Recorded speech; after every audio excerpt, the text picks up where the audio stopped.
Today we have the 2012 BMW 3 Series. This vehicle has done just under 90,000 miles. It has an automatic transmission and a petrol fuel type. To the left of our steering wheel, we have cruise control as a feature, as well as our keyless ignition.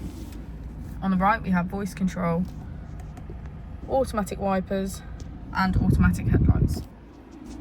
Moving on to our screen, we can access media, radio, smartphone integration, and navigation.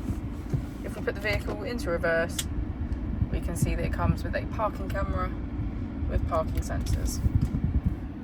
Just below our screen, we have our dual zone climate control.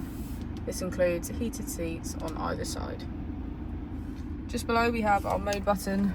From here, we can switch between sport mode, comfort, and Eco Pro.